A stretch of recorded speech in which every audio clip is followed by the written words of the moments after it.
The war officially ended 3 years after New Kyoto burned, and the galaxy was fundamentally changed by what had happened.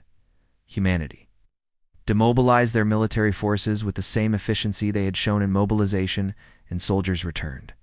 2 civilian life warships were mothballed or converted back to peaceful purposes, and weapons factories resumed production of civilian goods.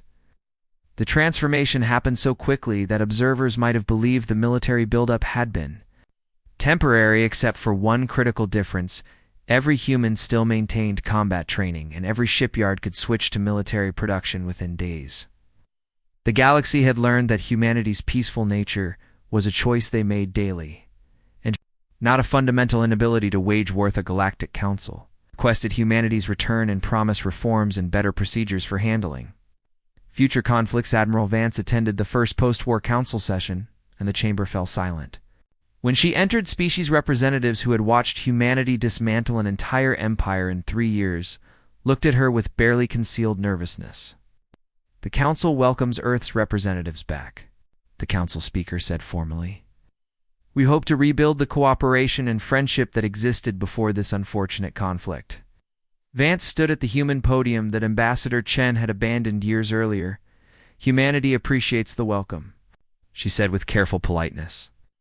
"But we need to address why this war happened before we discuss cooperation." The chamber shifted uncomfortably because everyone knew what was coming. 15 million of our people died on New Kyoto, Vance continued, and her voice never rose but somehow filled the entire space. "We brought evidence to this council and requested justice through proper diplomatic channels. We asked for condemnation and sanctions and accountability. You chose politics over justice because you were afraid of the Zathari military." Some council members tried to interrupt, but Vance kept speaking. "We were not angry at the Zathari for attacking us initially. Humanity understands conflict, and we know that species compete for resources and territory. We were angry because they killed defenseless civilians without remorse. But we were furious because you did nothing." The word furious hung in the air like a threat.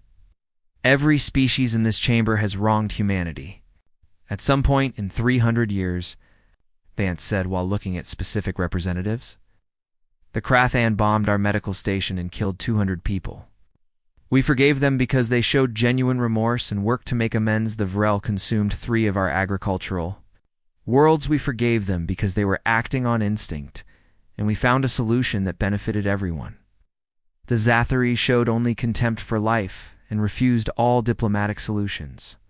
So we removed them from the equation." She paused and let the implications settle over the council. "Not from existence, because humanity does not commit genocide. It's from power, because they proved they could not be trusted with it."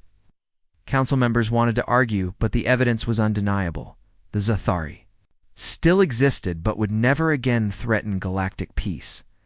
"The council wishes to know humanity's intentions going forward," the speaker asked carefully. "Will Earth seek to dominate the galaxy through military force?" Vance actually smiled, and it was surprisingly genuine. "Humanity wants exactly what we wanted before the war. Peaceful trade, scientific cooperation, and friendly relations. We will defend our people and our allies with whatever force is necessary. But we have no interest in conquest or empire building. All we ask is that the council remember this lesson. When civilians are massacred, injustice is requested. You cannot ignore it because of political convenience." The council agreed to reforms, including faster response protocols and automatic sanctions for attacks on civilian populations. Humanity rejoined the council, but maintained their independent military capability and made it clear they would never again rely solely on diplomatic solutions. The galaxy settled into a new peace that was more stable than the old one because everyone understood the consequences of breaking at humanity's reputation changed completely across galactic society. They were still seen as excellent trading partners and brilliant scientists and skilled diplomats, but now they were also recognized as the species you absolutely did not provoke beyond certain line stories spread about the war and about humanity's restraint. Even in victory, the Zathari had deployed biological weapons, and humanity responded by destroying their military, not their people. That combination of capability and control made humanity simultaneously the most trusted and most feared species in Council Spaceformer.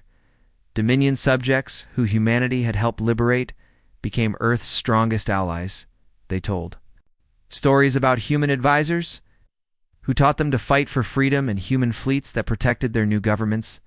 These species understood that humanity was genuinely interested in helping others rather than building an empire one a years. After the war, the galactic economy had never been stronger in interspecies. Cooperation reached new heights. Humanity's influence was everywhere, but it was the influence of example and assistance rather than domination.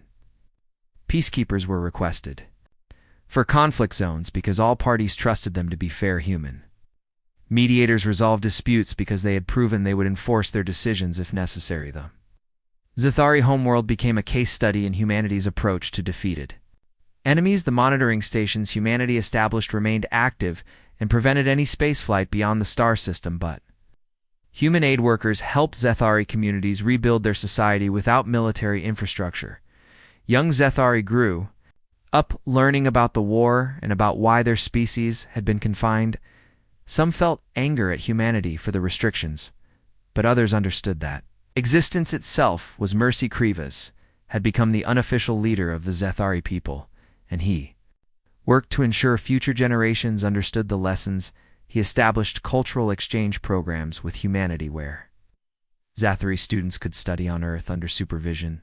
These students returned home with different perspectives about strength in civilization and what it meant to be superior.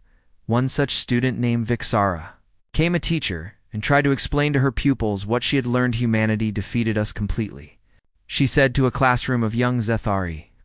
But they did not destroy us, and they did not enslave us. They showed us that true strength is knowing when to show mercy. An older student named Dexion asked the question many Zathari struggled with: why should we be grateful to species that imprisoned us in our own star system? Vixara had expected this, and she answered carefully. Because the alternative was extinction, and humanity chose to give us another chance. Our ancestors believed evolutionary superiority gave them the right to kill anyone who stood in their way. Humanity proved that survival is not about evolution, but about wisdom. 50 years after the war, a new generation had grown up knowing only the post-war galaxy for them. Humanity's martial capabilities were historical fact, rather than shocking revelation. Young beings across hundreds of species learned about New Kyoto and the 100 Days of Fire in their history classes. The lesson was always the same. Humanity would be your greatest ally if you treated them with respect, but if you crossed certain lines, especially regarding civilian casualties, humanity would erase you from relevance, not from existence, because that would make them monsters from relevance, because they understood the difference between justice and revenge. 100 years after the war, Admiral Vance retired and wrote her memoirs. In them, she reflected on the decisions humanity had made and the consequences that followed. We did not want that war, she wrote in words that would be studied by military academies across the galaxy. We begged the Council to act, and they refused out of fear.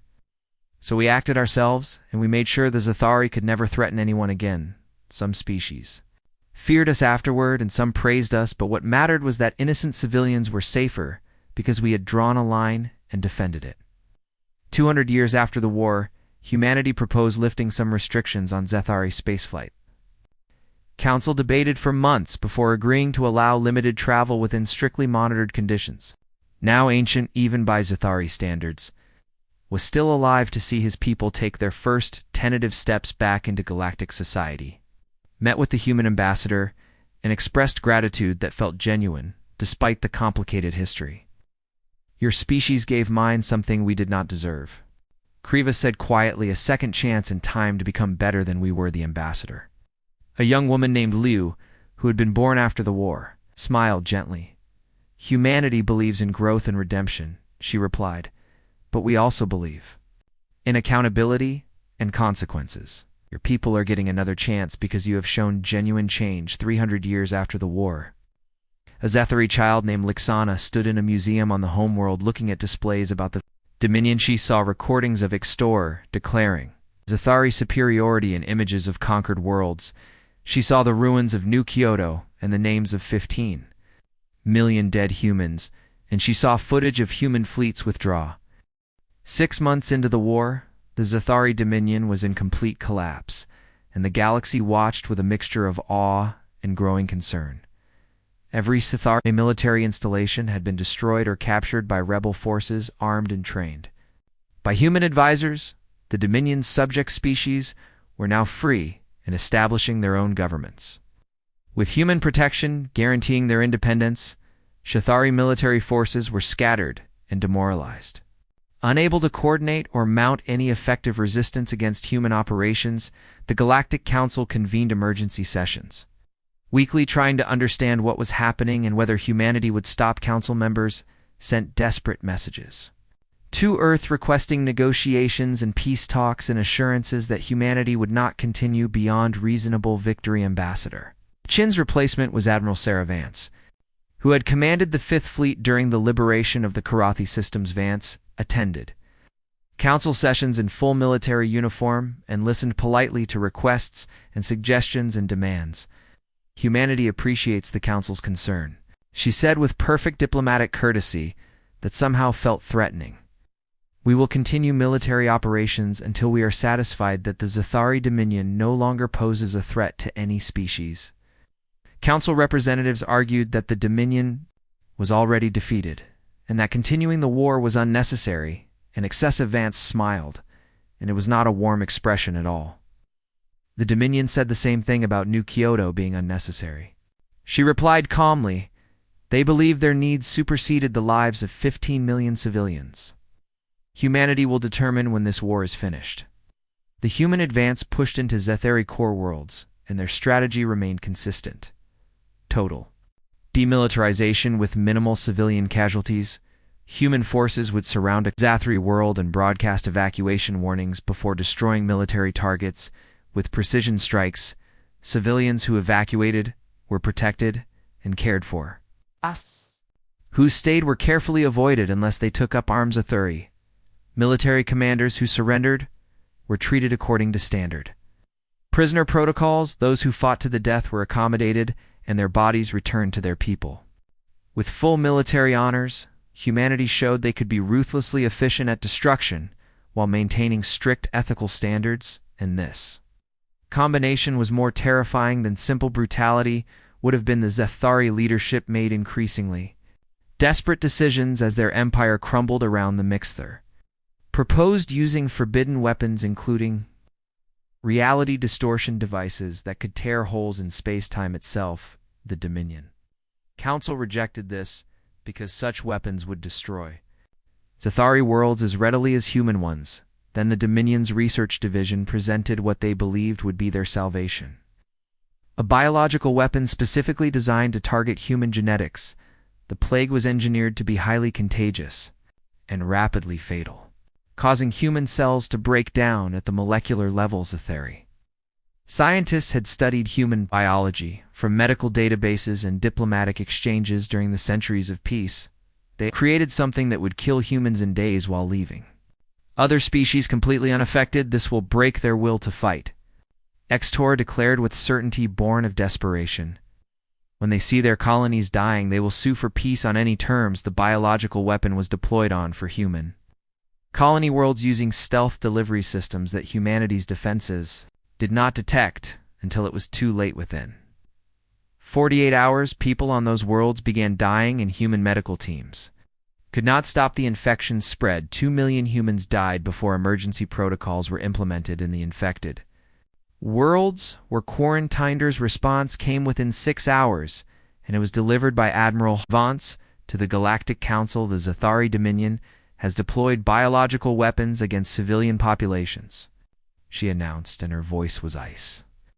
This represents a fundamental breach of all galactic conventions on warfare. Humanity will respond appropriately. The council members looked at each other with fear because Vance's tone suggested something terrible was coming. What does appropriately mean?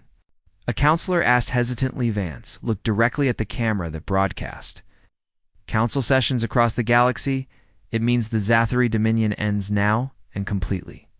What followed became known as the 100 Days of Fire, and military historians would study it for centuries afterward. Humanity unleashed the full scope of their military capability with every restriction removed and every Consideration of proportional response abandoned not against Sithari civilians, because humans did not wage war against the innocent, regardless of provocation, but against every structure and system and capability that allowed the Dominion to function as a spacefaring civilization.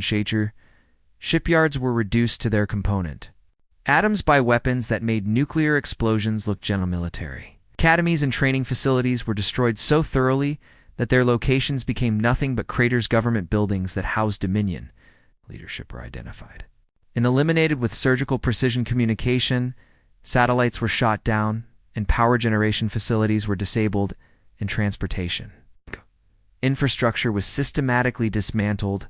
Human forces moved through Zethari space like a natural disaster made of purpose and technology. They did not occupy territory because they had no interest in ruling Zethari worlds. They simply removed everything that made the Dominion a functioning interstellar power. Gasari civilians watched their entire civilization's infrastructure collapse around them, while human forces carefully avoided harming anyone who did not resist. Cities remained intact, but the factories and military bases around them were reduced to slag. Agricultural areas were untouched, but the distribution networks and government control systems were eliminated. The Exotheri people survived, but their empire died. Compultalikrivas and a group of moderate Dominion leaders managed to establish contact with human forces and requested negotiations. We surrender unconditionally, Krivas said when he finally spoke with Admiral Vance via quantum communicator. Please stop. We have nothing left to fight with and no ability to threaten anyone. Vance reviewed reports from her fleet commanders before responding. The biological weapon you deployed killed 2 million human civilians, including children. Your leadership showed no remorse and no willingness to negotiate until you had no other options. Krivas bowed his head, and his crystalline features somehow conveyed deep shame. I voted against attacking New Kyoto, and I opposed the biological weapons, he said quietly, but I am still Zethari, and I accept responsibility for what my species has done. What will happen to us now? Vance was silent for a long moment before answering. Your military is completely destroyed, and your ability to build new warships is gone. Your government structures are eliminated, and your people will need to rebuild from local community levels. Humanity will establish monitoring stations throughout former Dominion space. These stations will remain for 500 years, and they will prevent you from developing spaceflight capability beyond your own star system. You will be allowed to keep your home world and your colonies, but you will not reach the stars again until humanity is satisfied. You have changed. Krivas understood what this meant. The Zethari would survive as a species, but they would be locked away from galactic society. This is mercy, he said, and it was not a question. Vance nodded slowly.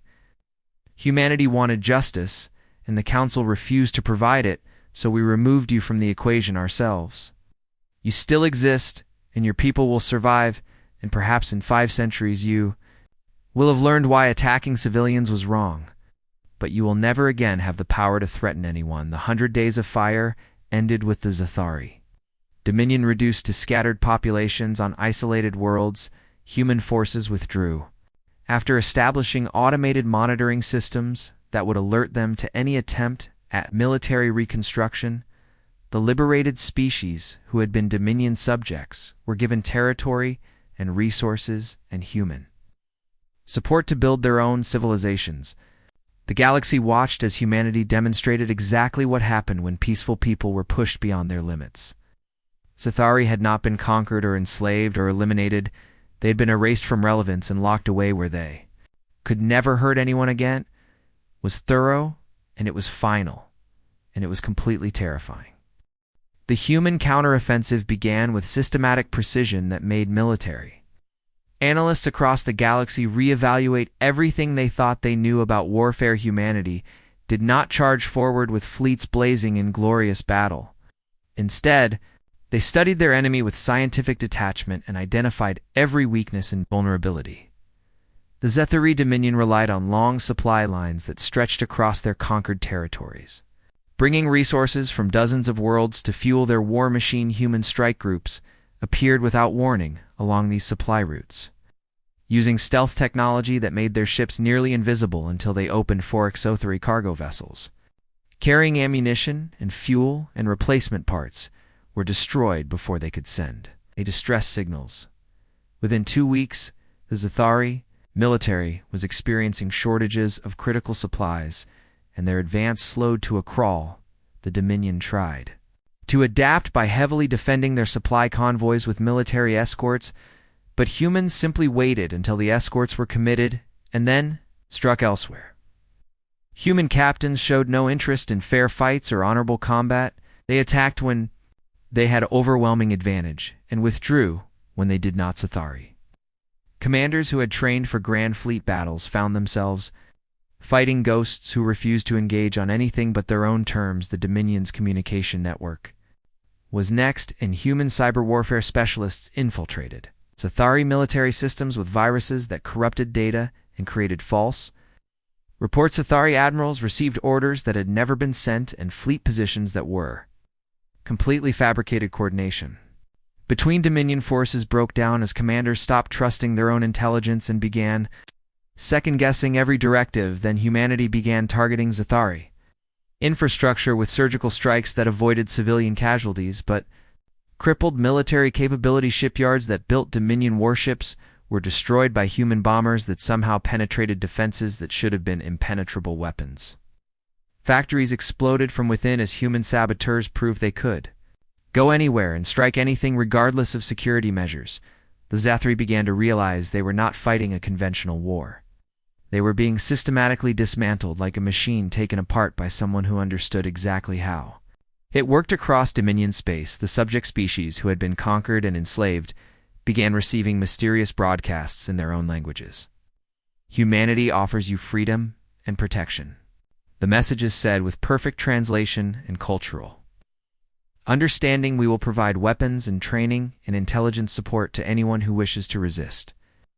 Zathari occupation, you are not slaves and you are not resources. You are people who deserve liberty. The broadcasts included detailed tactical information about Zathari military positions and weak points in their occupation, forces within. Days rebellions erupted on 40 different worlds as species who had been crushed under Dominion rule suddenly saw hope. Human advisors appeared among the rebels, teaching them techniques that Earth's people had learned through centuries of asymmetric warfare. Small groups could tie down much larger forces through hit-and-run tactics and improvised weapons and psychological operations. The Zathari found themselves fighting wars on 100 fronts simultaneously, and their military was stretched far too thin. Dominion commanders had to choose between fighting humanity's fleets and suppressing rebellions, and either choice meant abandoning other positions. War turned into a nightmare cascade, where every Zathari response to one problem created 3 new problems. Elsrak Sithar stood before the Dominion Council and demanded more resources and more soldiers and stricter control over all territories. The humans fight without honor and use cowardly tactics, he said with frustrated rage, making his crystalline body shine with angry colors. They turn our own subjects against us and refuse to meet us in open battle. An older council member named Krevas, who had opposed the attack on New Kyoto, spoke with weary resignation. Perhaps we should have listened when they asked for justice through the Galactic Council. Krevas suggested. Quiet. Lixter's response was immediate and furious. We are the superior species, and we do not negotiate with animals. The turning point came at Zythar Prime, the Dominion homeworld, and the symbol of their power and their pride. An enormous orbital ring surrounded the planet, carrying trade facilities and military installations and manufacturing centers. Ring was protected by defense platforms and shield generators and thousands of automated weapon systems. It was also the economic heart of the Dominion, and its destruction would cripple their ability to wage war. Human fleets appeared at the edge of the Zythar Prime system, and every Zathari military vessel rushed to defend their homeworld. But instead of attacking immediately, humanity broadcasts a message on all frequencies, including civilian bands. Attention, all non-military personnel on the Zathar Prime orbital ring. You have 48 hours to evacuate. Transport ships are standing by at designated coordinates. To carry you to safety after 48 hours, the orbital ring will be destroyed. The Zathari military command assumed it was psychological warfare and refused to allow evacuation civilian. Workers on the ring panicked and some tried to flee, but were stopped by Dominion security force. 48 hours passed with human fleets holding position and Zathari defenders growing more confident that it was indeed just a bluff then. Human attack wings moved forward with coordinated precision and began systematically destroying every section of the massive orbital ring. Zathari defenders fought desperately, but human forces had spent the waiting period, analyzing the ring's defenses, and knew exactly where to strike. Massive explosions tore through the ring structure, and entire sections broke apart and began falling toward the planet below there. The Zathari military could only watch as their most prized installation was reduced to debris field over the course of 6 hours. Escape pods launched from the ring carried civilians who had disobeyed orders and evacuated anyway, and human ships recovered every single pod they rescued. Zathari civilians were treated well and given medical care and eventually returned to their people unharmed, but the message was absolutely clear to everyone watching. Humanity would show mercy, but only on their own terms, in their own timeline. The Dominion Council met in emergency session as reports came in of defeats and retreats and collapsing positions across all fronts. How is this possible? Ixtor demanded, with his voice breaking like shattering glass. We are evolutionarily superior, with better technology and greater numbers. Krivas looked at the strategic displays showing Zathari forces in full retreat and spoke the truth that no one wanted to hear. We are superior in arrogance, and that is all. He said quietly, humanity has been fighting war since before they discovered fire, and they have never stopped studying the art of destruction. We attacked people who chose peace not because they were weak, but because they were tired of being good at war. Across the galaxy, species watched the conflict and began re-evaluating their understanding of humanity. The peaceful traders and diplomatic negotiators had been genuine, but that was only one aspect of what humans were beneath the civilization. And the culture and the desire for peace lived something ancient and ruthless. Humans were persistent predators who would chase prey until it collapsed from exhaustion. Humans were pack hunters who coordinated attacks with deadly efficiency. Humans were tool losers who turned everything into weapons when they needed tooth.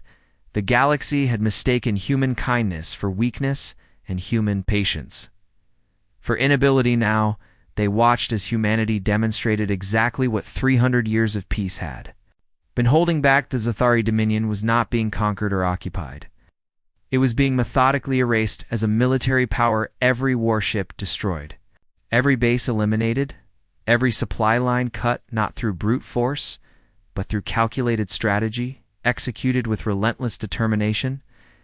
War was far from over, but the outcome was no longer in doubt. Humanity would win because they approached war the same way they approached everything else, with careful planning, efficient execution, and the absolute certainty that failure was not acceptable. The Zathari had demanded to know why humans thought they deserved justice for New Kyoto now. They were learning that humanity did not ask for justice anymore, they simply took it. Earth's response began quietly, and that was what made it terrifying to those who were paying attention. Human merchant vessels that had been trading peacefully across the galaxy for decades suddenly turned around and headed home through the quantum gate network. Human scientists working at multi-species research stations apologized to their colleagues and packed their equipment and left without explanation. Human peacekeepers who had been helping maintain order in disputed territories withdrew to their ships and departed with professional courtesy, but absolute finality. The Galactic Council tried to contact Earth's government, but every message went unanswered, and every diplomatic channel was simply closed. Earth itself, and across the 200 human colonies, something was happening that the galaxy did not understand and could not see. Civilian shipyards that had been building trading vessels and passenger liners received new construction orders from the United Nations. Defense command factories that produced agricultural equipment and mining tools retooled their assembly lines to manufacture military hardware with efficiency that spoke of careful preparation. Millions of human civilians who had been farmers and teachers and artists reported to recruitment centers and put on uniforms they had kept ready in closets for years. Every human child learned military history as part of their basic education, and every human adult maintained basic combat certification even. If they never expected to use it, humanity had not forgotten how to wage war, and they had not abandoned their warrior culture. They had simply chosen to keep it carefully controlled and ready for emergencies.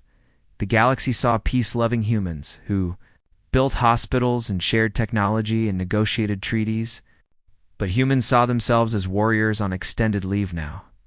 The leave was over, and 300 years of industrial capacity and technological advancement were being turned toward a single purpose. The Zathari Dominion watched humanity's mobilization with amusement and utter contempt for what they considered primitive posturing. The apes bare their teeth and beat their chests. Ixtor announced to the Dominion Council with crystalline laughter. They will learn that evolution has left them behind, and that their time in the galaxy is finished.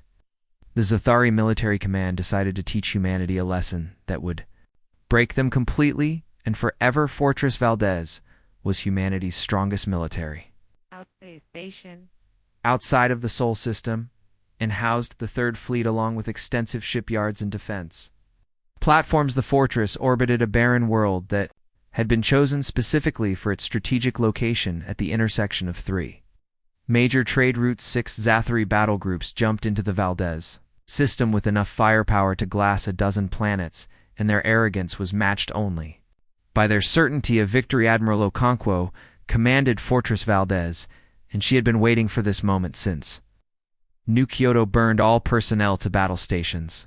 She ordered, as alarms blared throughout the massive station, launch all fighters and activate all defensive grids. This is not a drill, and this is not negotiable. The battle began with the Zathari unleashing plasma torpedoes that lit up space, like miniature suns being born and dying in seconds. Human point defense systems shot down most of the torpedoes, but several got through and carved burning wounds into the fortress's armor. Okonkwo did not flinch and did not retreat to hold Valdez as long as possible, and she intended to follow those orders until her dying breath. Human fighters swarmed at the Zathari capital ships like angry insects, too small and fast for the massive vessels to target effectively. Each fighter carried plasma charges designed to burn through shield generators, and they flew with suicidal bravery into point-blank range before releasing their payload sets. Harry ships began losing shields, and their crystalline hulls, beautiful as they were, proved vulnerable to focused human railgun fire. But the Zathari had numbers and power, and they pressed their advantage with ruthless efficiency. One by one, the human defense platforms were destroyed, and the fortress's shields began failing under sustained bombardment. Okonkwo knew she was losing, but she also knew that every minute she held was another minute for reinforcements to arrive. All hands prepare for boarding action, she ordered as Zathari assault craft launched toward the damaged sections of the fortress. Remember New Kyoto, and make them pay for every corridor.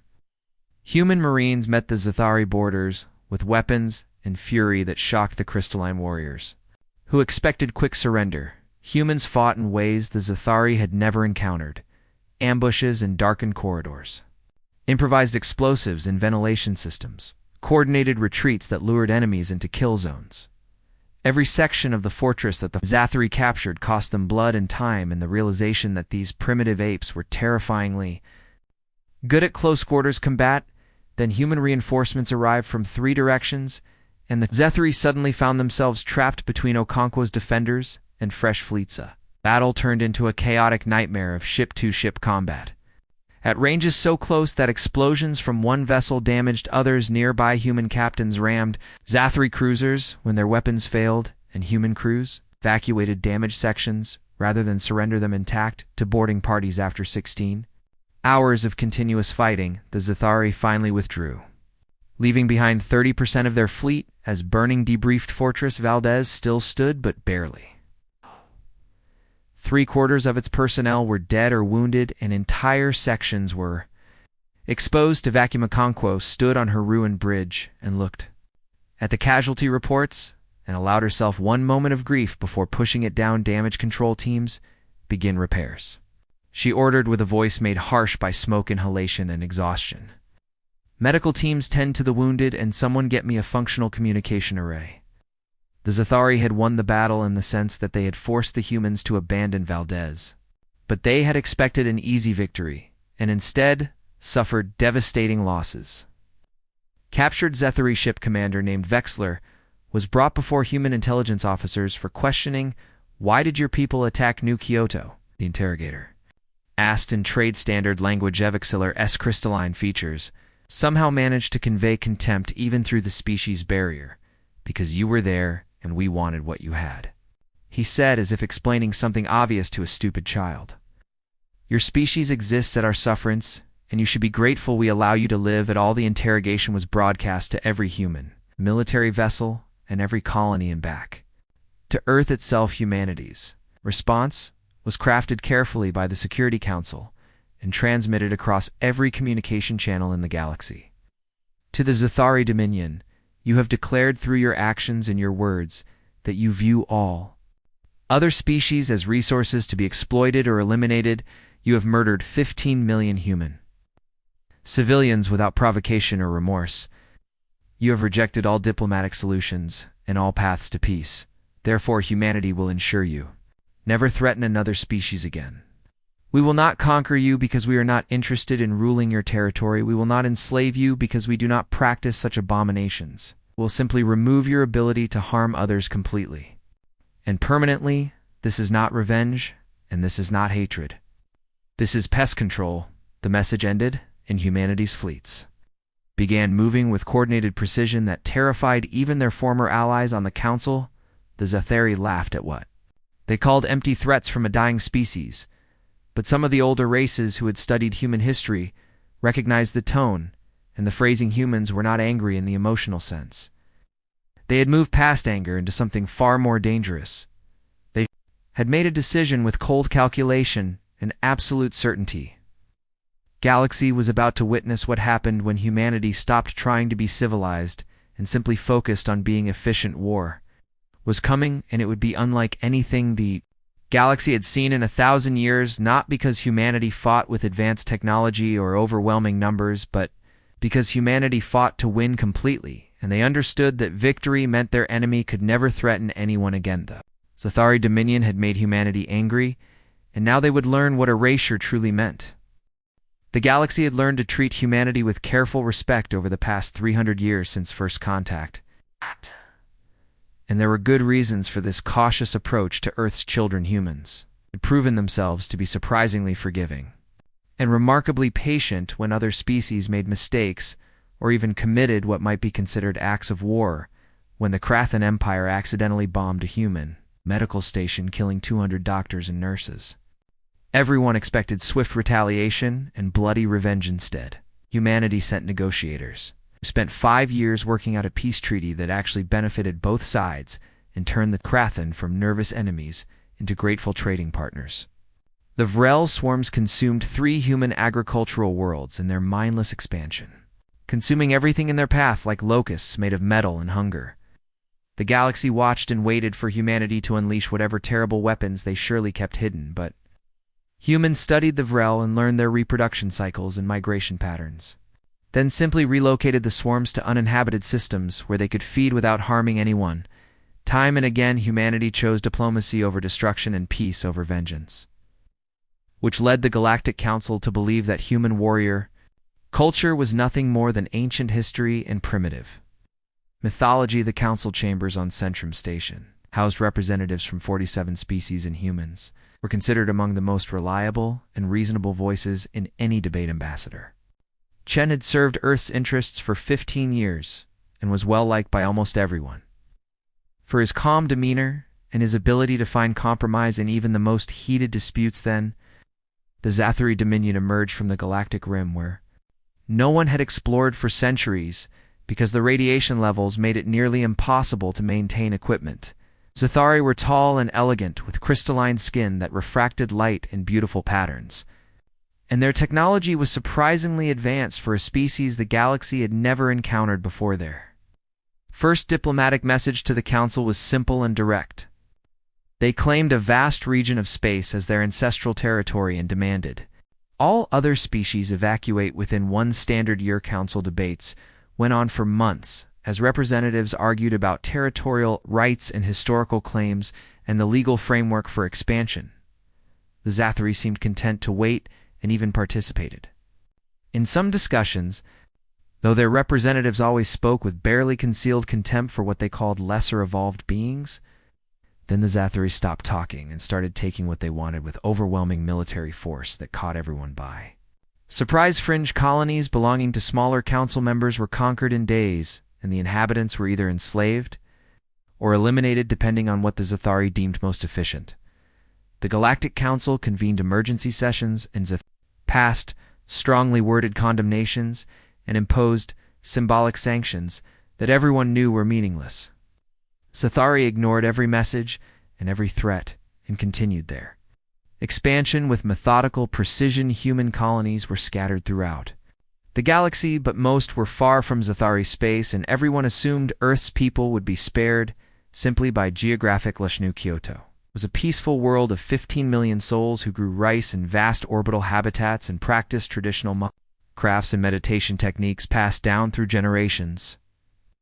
The planet itself was mostly water with scattered island chains and a climate that reminded the colonists of old.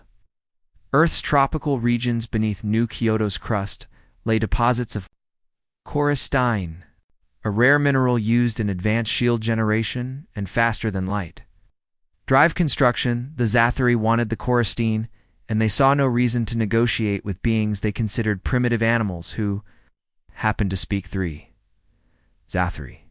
Dreadnoughts entered New Kyoto's system without warning and ignored all hails from the small defense station.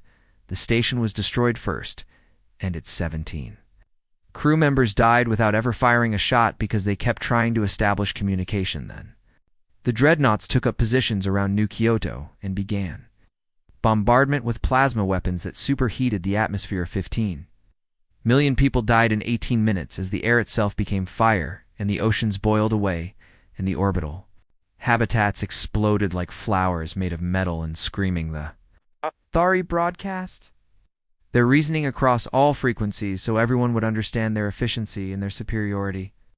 The mineral resources of this world are required for dominion. Expansion and removing the infestation was more resource efficient than negotiation or relocation. The message stated with clinical detachment, lesser species should understand that. Zathari needs supersede all other considerations, and resistance or complaint will be met with similar correction. The galaxy reeled in shock, and the council convened within hours as species representatives, which shouted over each other demanding action, and Justice Ambassador requested the floor, and the chamber fell silent because everyone knew humanity had just lost 15 million citizens. Chun stood at the human podium with his hands clasped behind his back and his face showing no emotion at all, which somehow made him more frightening than if he had been screaming. The United Nations of Earth's requests formal condemnation of the Zathari. Dominion for the unprovoked massacre of civilians, Chen said in a voice that never wavered or rose. We further request immediate economic and military sanctions against the Dominion until such time as reparations are paid and those responsible are turned over for trial. The chamber erupted in debate as representatives from powerful species explained why sanctions might be premature and why more investigation was needed, and why the council should avoid escalation. The Zathari representative, a tall being named Ixtor, who glittered like a chandelier, actually laughed with a sound like breaking glass. Humans demand justice for animals that infested our rightful territory. Shtahor said with amusement clear in every word. The Dominion recognizes no authority above our own evolutionary superiority, and we certainly do not answer to primitive apes who barely mastered fire before we were crossing galaxies. Chen listened to 3 hours of debate as species after species found reasons to avoid angering the Zathari and excuses to delay any real action. Finally, he stood again and removed the ceremonial sash that marked him as Earth's representative to the council.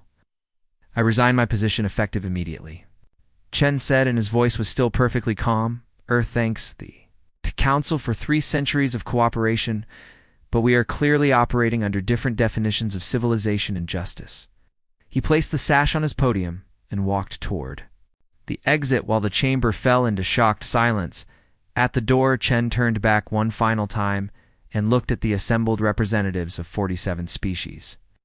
"You have just reminded us why we stopped asking permission," he said, and then he was gone. Within 6 hours. Every human ambassador and representative had resigned from their positions across the galaxy. Within 12 hours, Earth's diplomatic corps had returned home through quantum gates and left their embassies.